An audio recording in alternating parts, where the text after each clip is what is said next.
Good morning, everybody.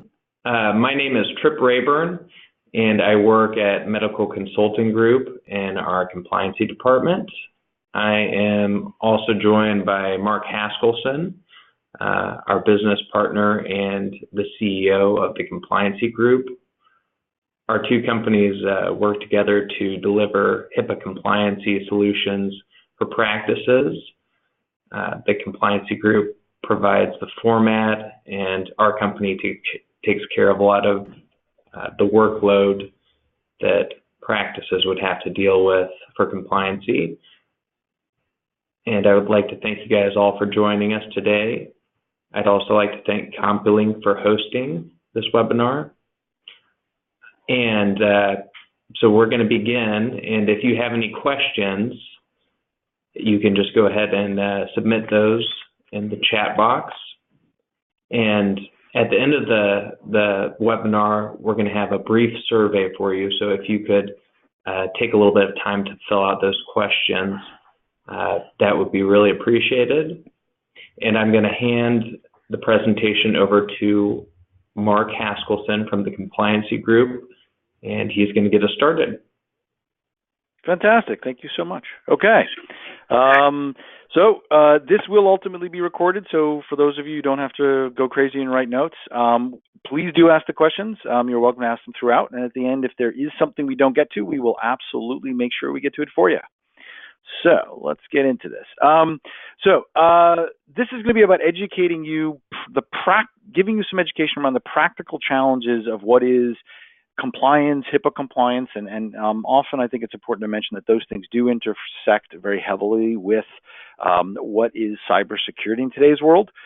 So whether you like what you're going to hear, what you are going to hear is the facts. And as an organization like ourselves that is endorsed by over more than half of the medical specialties in the country, what we do and then what you're going to hear me talk about are the things that are required for you to be able to truly prove what's called your good faith effort to satisfy what's called the 7 fundamental elements of an effective compliance program.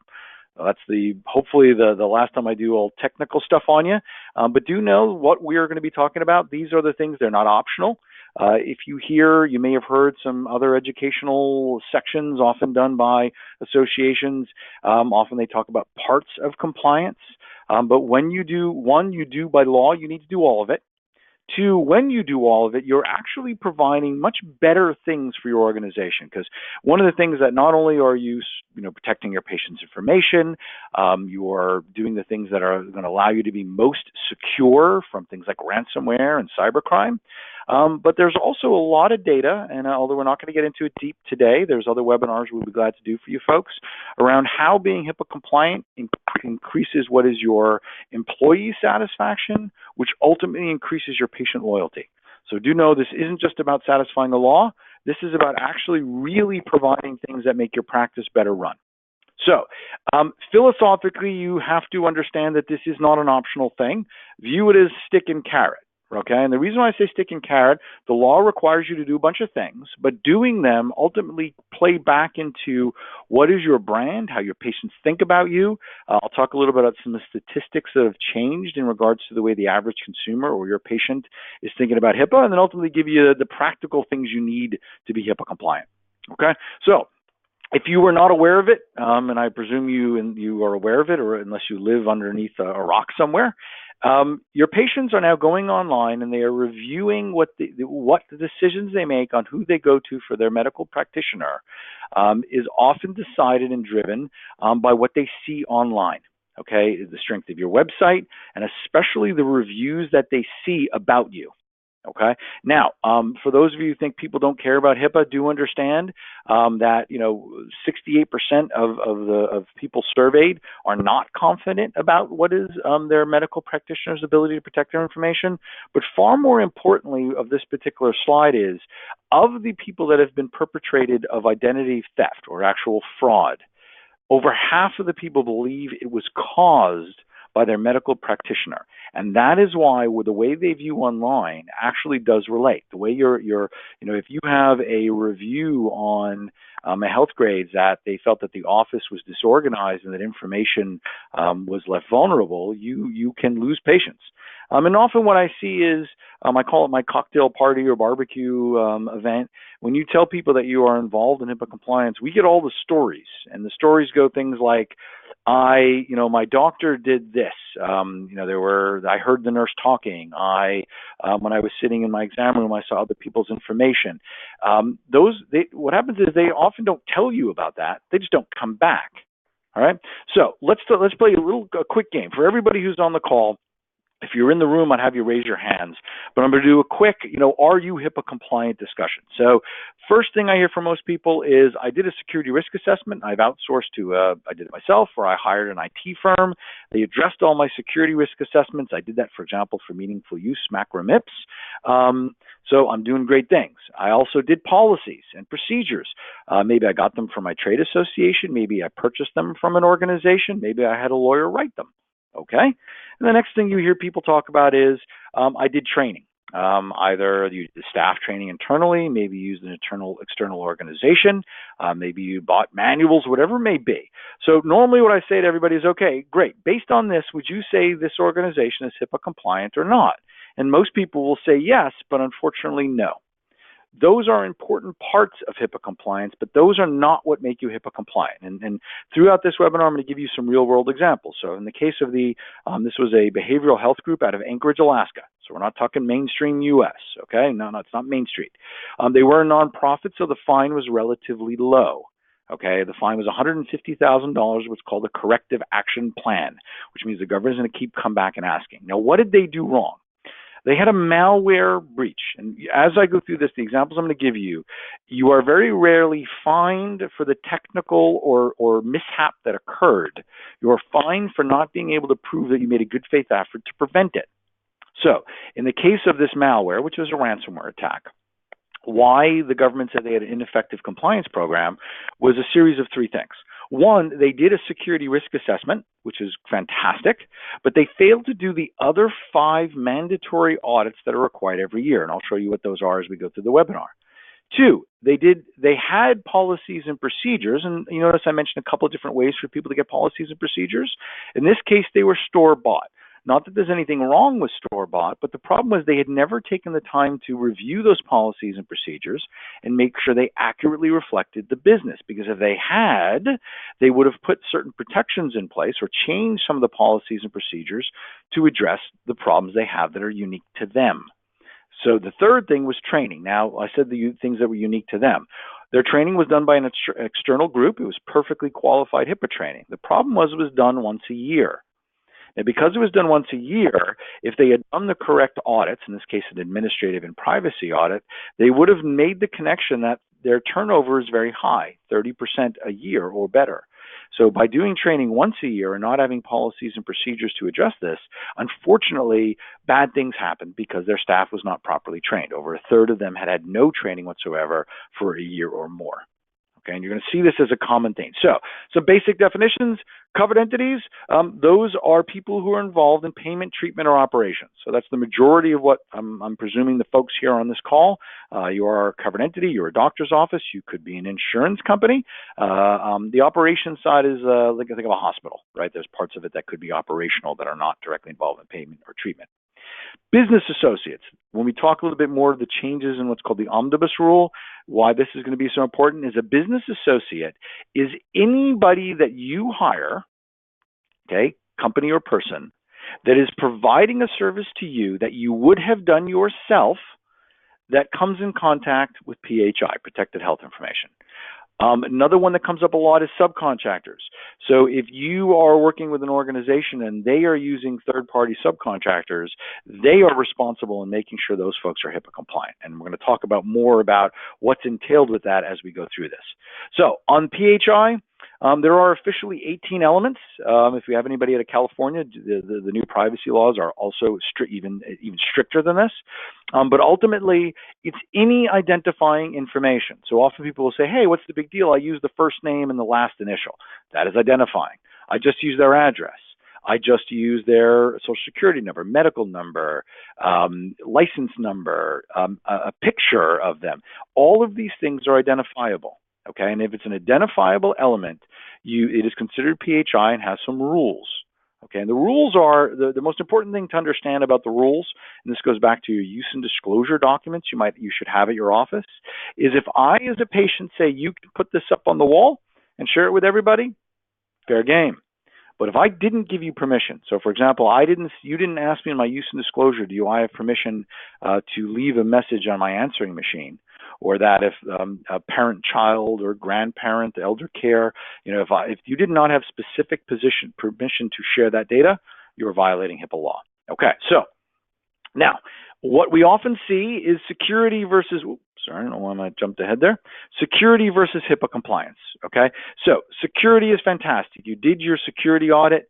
You have done some remediation efforts. Maybe you implemented some technology, and you might have some policies, procedures, and training. Unfortunately, HIPAA is far more complex than that.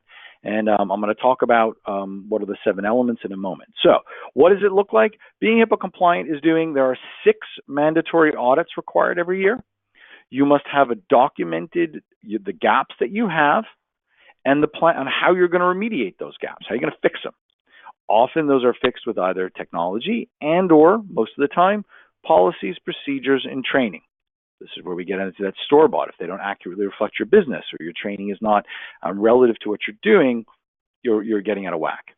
Now, other things the government expects you to do is, hey, stuff, the law changes, your business changes, prove that you reviewed all your stuff every year that you reviewed your stuff, and far more importantly, that every one of your employees, this comes up a lot, having a staff training on HIPAA compliance could be entirely sufficient. Okay. The problem is if you don't have, let's say, a signed document from your employees that they have understood what was explained to them and they've agreed to follow it, you're not HIPAA compliant. Business associate management. In today's world, any vendor you're working with, before you start working with them, you need to have what's called a business associate agreement.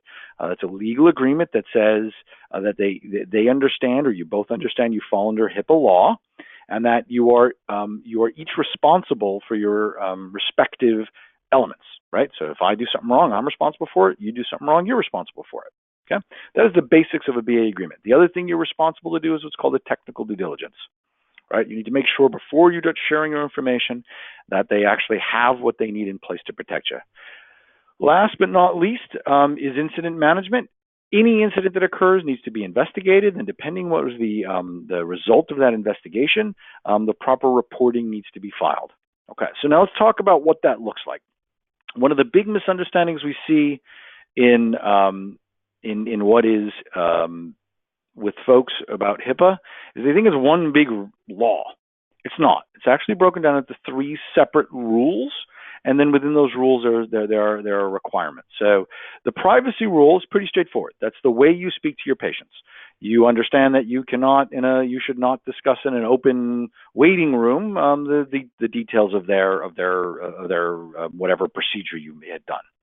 Now the security rules where a lot of people get into trouble. Okay, because what the security rule says is that there are actually 6 required audits, and the most common thing in the light blue box that you see is people misunderstand and they do the security and technical audit, those 2 specific audits, because they're mandated from MIPS or meaningful use, and therefore they presume that therefore made them HIPAA compliant. That's where one of the biggest misunderstandings and the most fines you see. Truly every fine levied has had that element in it. The physical, administrative, and privacy audits, those are the rest. And I'll give you some real-world examples of where failing to do the administrative privacy audits were the thing that specifically got them in trouble. Okay. The breach notification rule, or what is the omnibus rule, is really 2 parts. It's the breach notification, which we talked about. You must notify, you must investigate and notify. And then the omnibus rule says anybody who is a vendor who serves you needs to be HIPAA compliant just like you, and that you have to do your audits. You have to do your technical audit and have a legal agreement, a business associate agreement in place. Okay. So what causes HIPAA audits? A lot of people think there's some magical equation here. There isn't. There's 5 key reasons people get audited in the United States. A breach.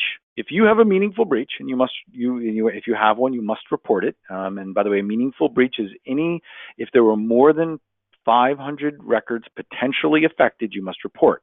Why they become so critical is 1 in 10 people will lose a smart device in a given year, which means if you have 10 people on staff, I can pretty much say the statistics are that someone on your staff will lose a device. If that device has access to your EHR, for example, maybe you're scheduling, maybe you're using it to text in between you and the doctors, or you and the patients, you and your staff, you got a breach, you're going to have to notify the U.S. government. Business associates. A lot of people misunderstand. They presume that their wonderful EHR, their hosting service, their IT company is the person who's protecting them. The reality is 30% of the breaches that occur in the United States are caused by the vendor, not by the doctor's office.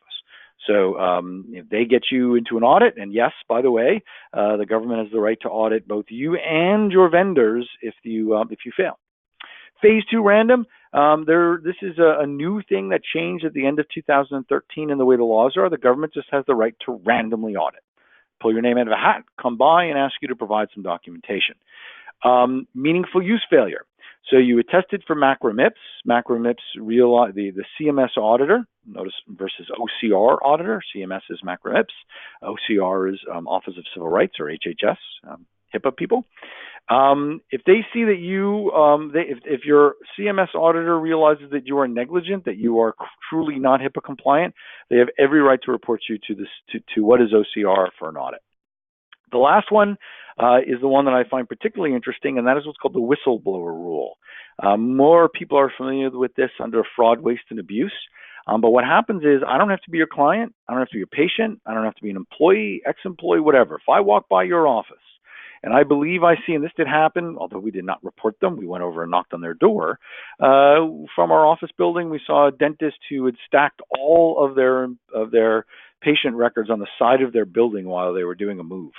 Right? So clearly, if we had just decided to call HHS, that would have been a serious violation.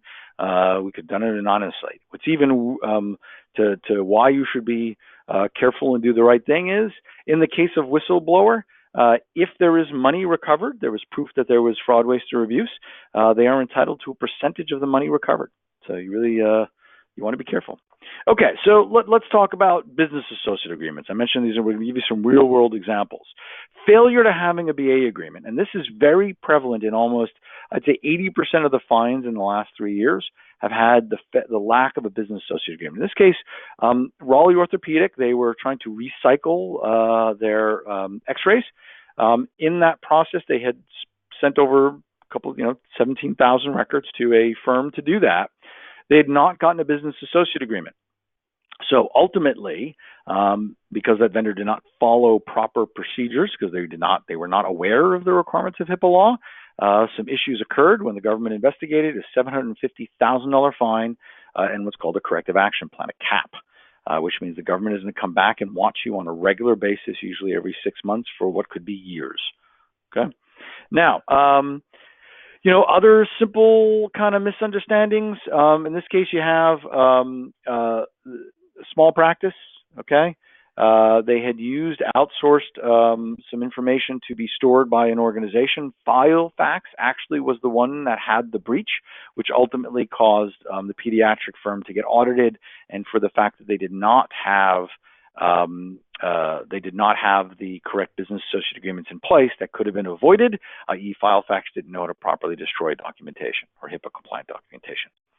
So for those of you who say it won't happen to you and that you think you have everything in place, 59% of the vendors that serve you have had a breach in the last 2 years, and another 29% of them have had multiple ones.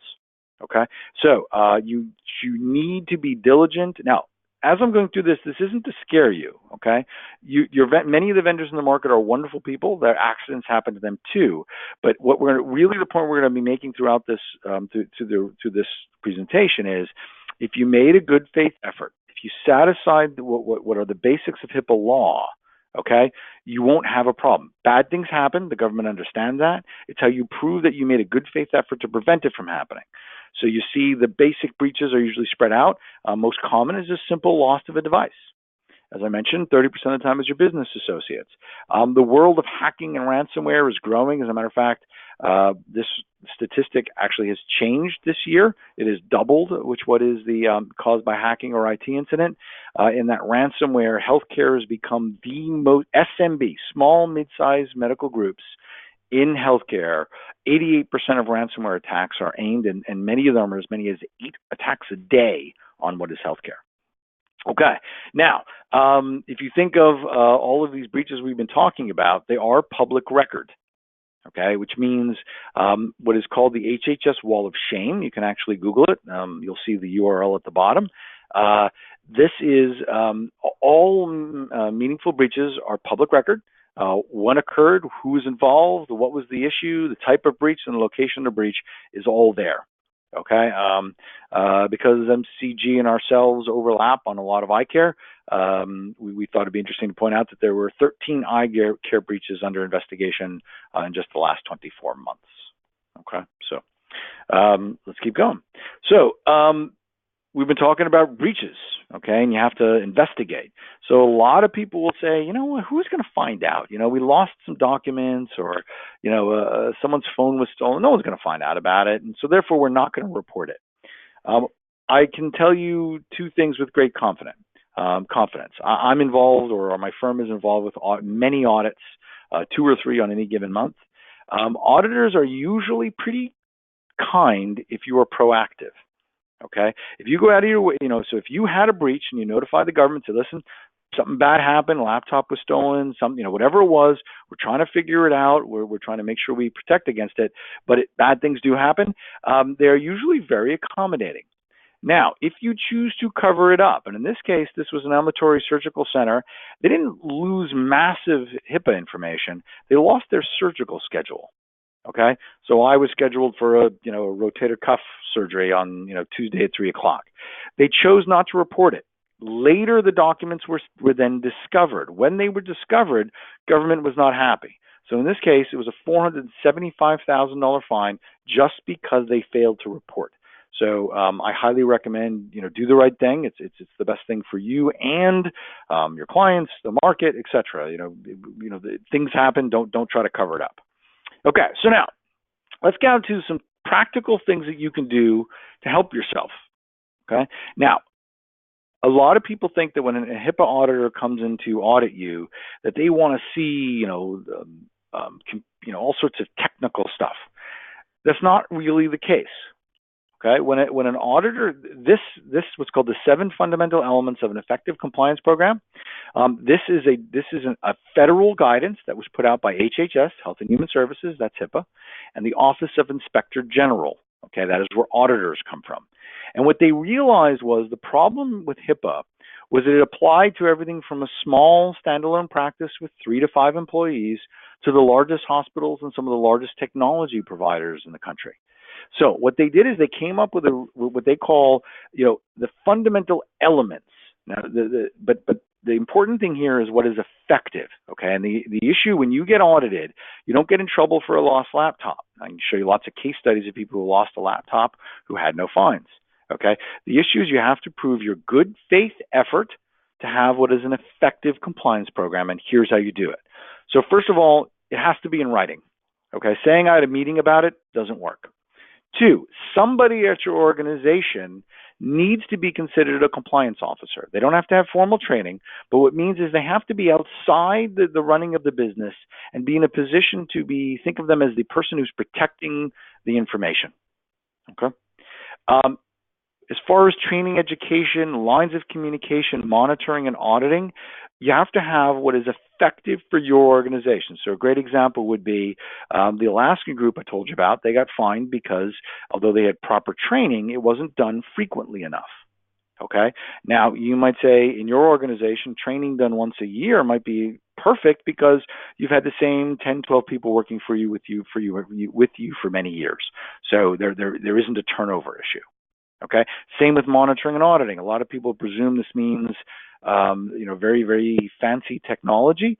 That could be nothing more than, hey, we pay attention, who would be, no one, we don't work on weekends, so therefore, if we notice someone came in on the weekend without a reason, we would want to investigate that.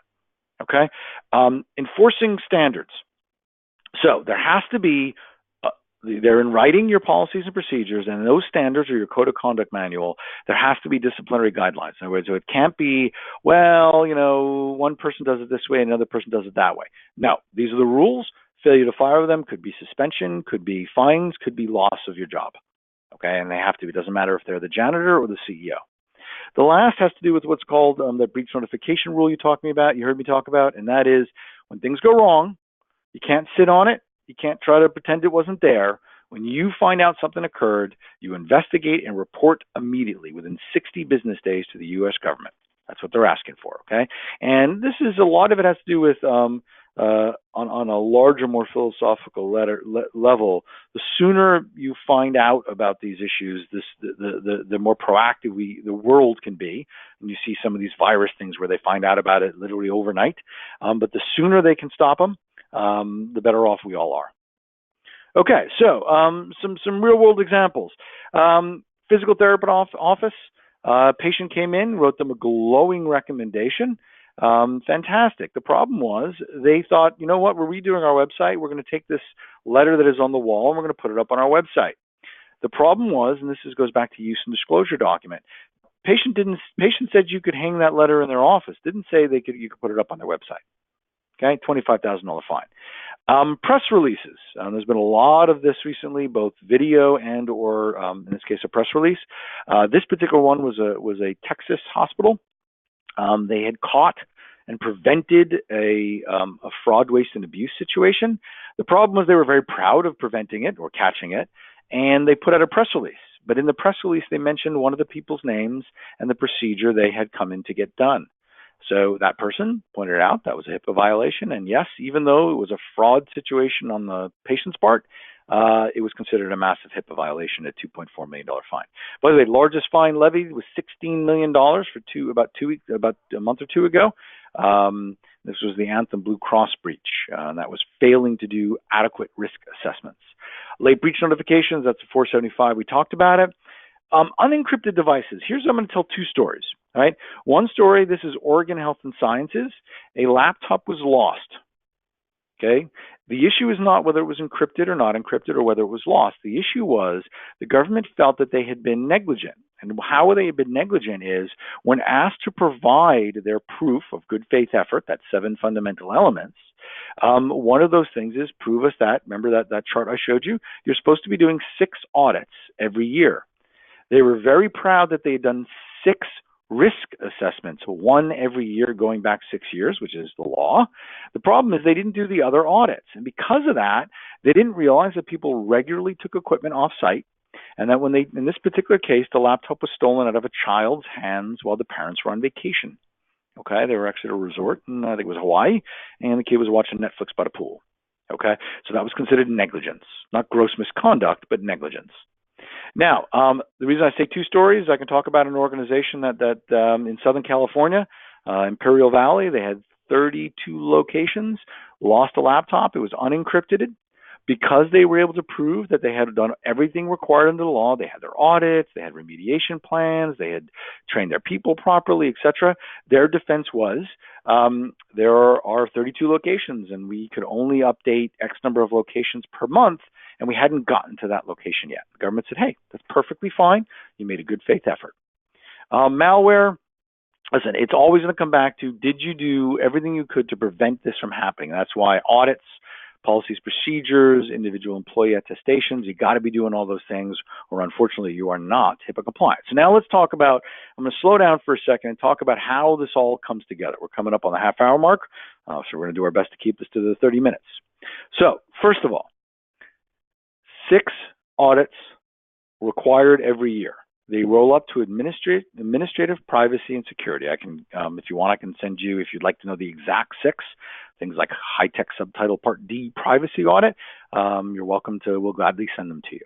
Okay, but they need to be done, and they need to be done every year. Okay, business changes. Two, once you have done all of those audits, you have to identify the gaps in writing and then make sure that those gaps have a documented remediation plan. Okay, so that is, we know that we needed to encrypt our email and we're buying email encryption. Great. Okay. Now, what you will find is about 20% of remediation of gaps is going to be technical or what I would call physical in nature. It could be a lock on a door. It could be, a piece of software.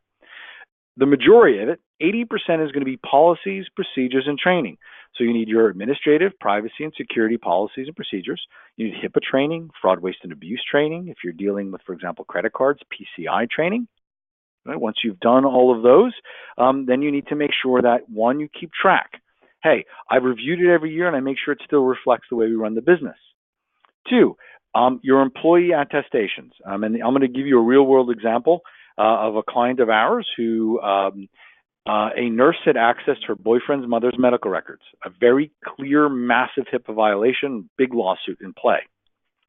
Because the client was able to prove, look, I have that employee on this date at a particular time in this case was August 14th at 2:42 in the afternoon, had logged into, in this case, where I'm talking a little bit about what is the platform of the solution that MCG and Compliance Group are talking about. It's called the Guard. They had logged in and she had legally attested to that policy. Because they could prove that, no issue with the U.S. government, and therefore the judge dismisses the case.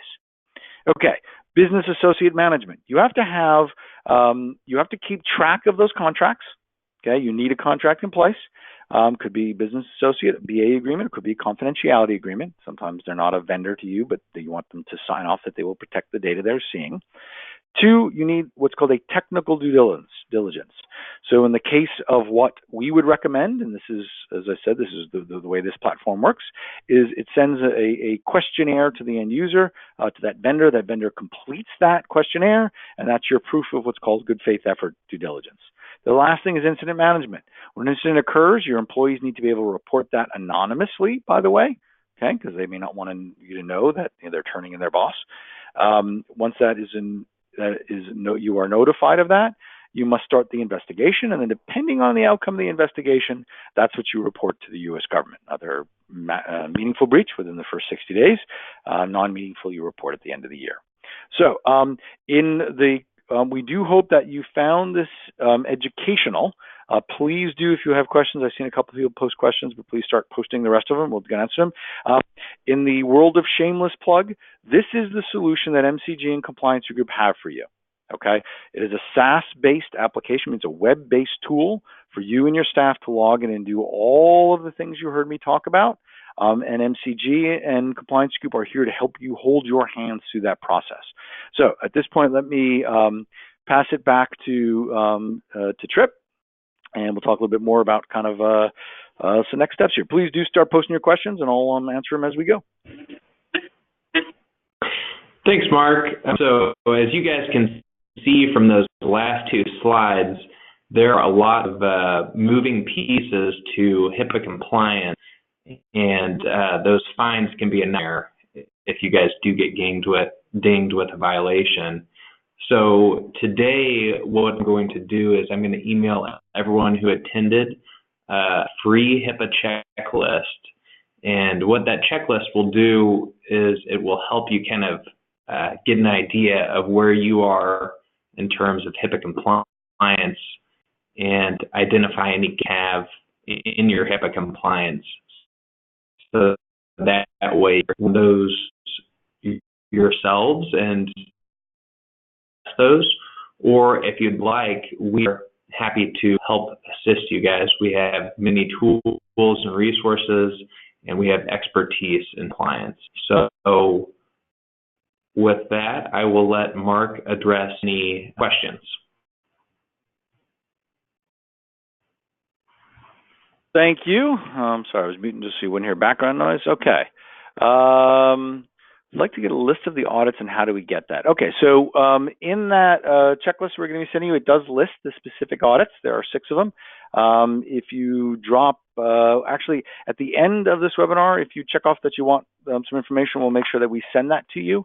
But the easiest way to think about it for the average organization, kind of in layman's terms, is there are security and technical audits. There are going to be audits around what is the administrative protocols you do not have, and then lastly, what is how you handle or making sure that you protect the privacy of your patients. Those are the privacy audits. So those 2 are the things that those are the 3 categories that you need to make sure you're protecting them. Another question: what do you do if my vendor does not sign my business associate agreement? Go get another vendor. Okay.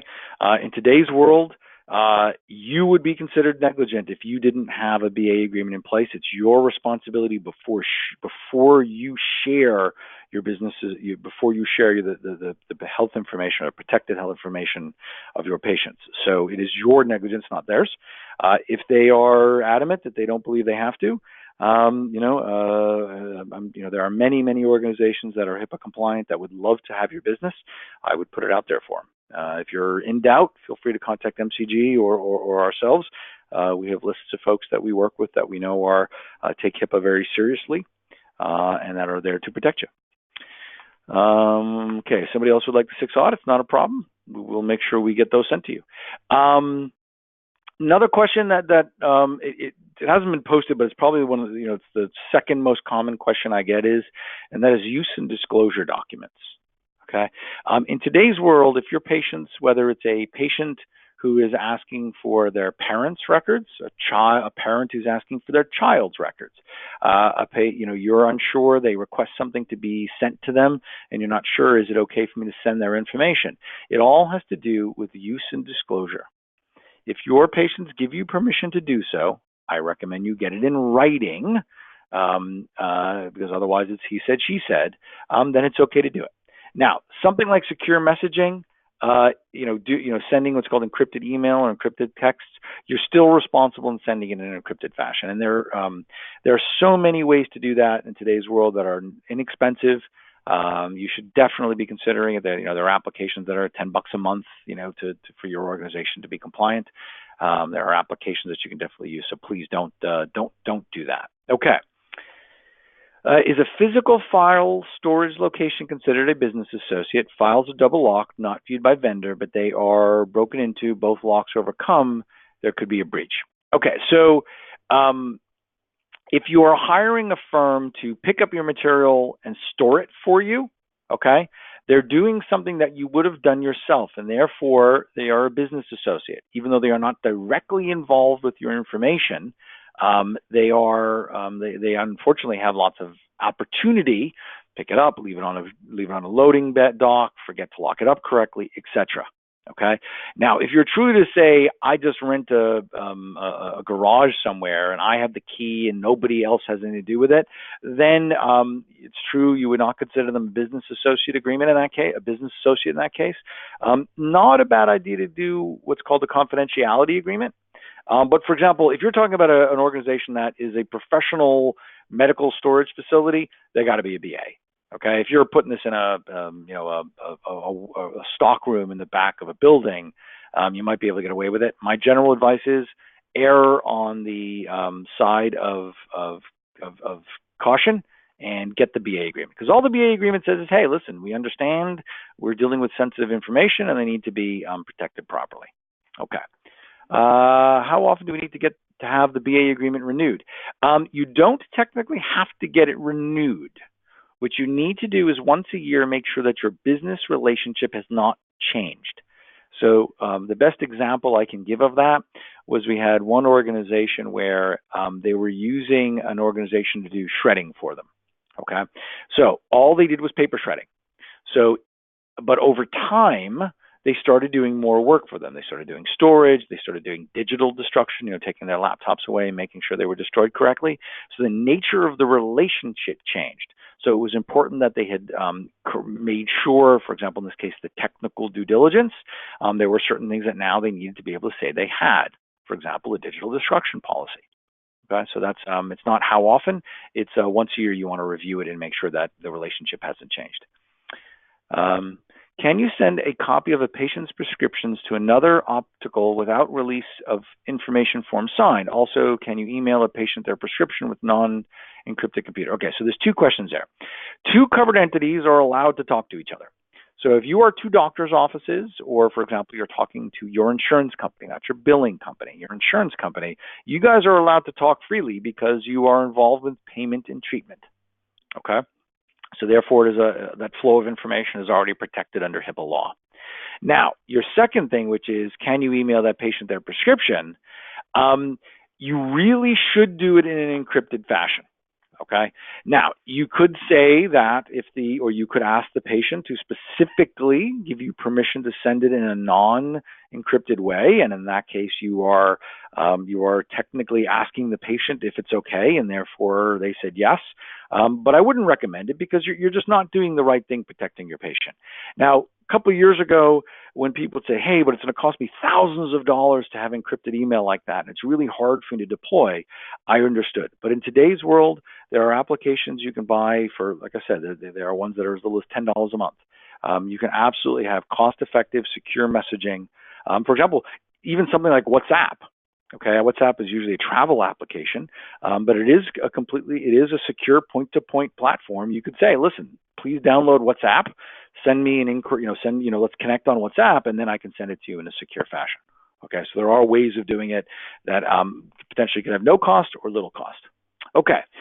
What about janitors in your office? Okay, so a janitor, there's two answers to this question. A janitor, if they are your employee, needs to be HIPAA compliant, and they need to go through the training and policies and procedures just like any other staff member. Okay, if you are in a building and that janitor is like a cleaning service, they're not your employee, they're part of the building, but they come in to clean up. In that case, they're not a business associate because what they're doing has nothing to do with PHI. Okay, remember the definition of a business associate. They are providing a service to you that you would have done yourself that involves either directly or indirectly PHI, protected health information. In this case, the cleaning service, barring the fact that you might leave some folders on your desk, bad for you, you shouldn't leave folders out, they might move them. What you do with a vendor, what you do with a cleaning service or a janitor like that, is you have them sign what's called a confidentiality agreement. And what that says is, hey, I understand that if in the process of me cleaning your office, I come across patient information, I am not allowed to disclose it. I have to treat it confidential. Okay, that's the correct way to handle it, and the government will not beat you up if that's the case. Okay, what if it is a Walmart, optical, Target, or Sam's? So, in the case of dispensaries, and there's a couple of different language about how you want to do that, whoever is the let's say let's call it the covered entity. Okay, so if it's Walmart is the covered entity and you're, let's say, just working there, either way, whoever is let's say, call it the tax ID that's billing the money, needs to be HIPAA compliant. And then the employees below them, for example, some of you work remotely, you work within a facility, you are not an employee of that facility, then you need to be HIPAA compliant because you are a doctor working, let's say, independently as a subcontractor. Right? Remember, you heard that subcontractor term. Okay, that happens. We see that with ambulatory surgical centers. We see that with dispensaries within hospitals. It's a lot of different permutations. The best thing, hopefully, I can share with you here is being HIPAA compliant. It is a law. I'm not going to say it's easy, but by doing it, you are protecting yourself, your reputation, and your patients. So it does not have to be expensive. It does not have to be hard, but you do need to do that. And if you're the checklist that Trip's going to send over to you is a great way for you to take a look at what you're doing and do a quick evaluation of where you're at. Right, how far off you are, but please do, please reach out to, if you need more information, check off the box at the end of this webinar. We have a whole bunch of free education that's available to you. It doesn't cost you anything, but you are always better off being compliant, and it'll make you more secure. It'll improve your employees and patient relationships. Okay. A couple questions about, yes, this will be recorded and available to you. For example, you can come to we have probably 100 different webinars, educational sessions that are recorded and are available on our website. There's no catch, there's no gotcha, they're free. Please do feel free to make use of them. We also have a whole bunch of other resources like that checklist that Chip's going to send you. All right, so if we don't have any, let's see, is there any other questions? If not, I'm going to let you guys all get out of here. Chip, anything you wanted to add? Nope, I think that's it. Thank you guys all for attending today, and thanks again to CompuLink for putting this webinar on, and I hope everyone has a good day. Thank you very much, everybody. Bye. Bye.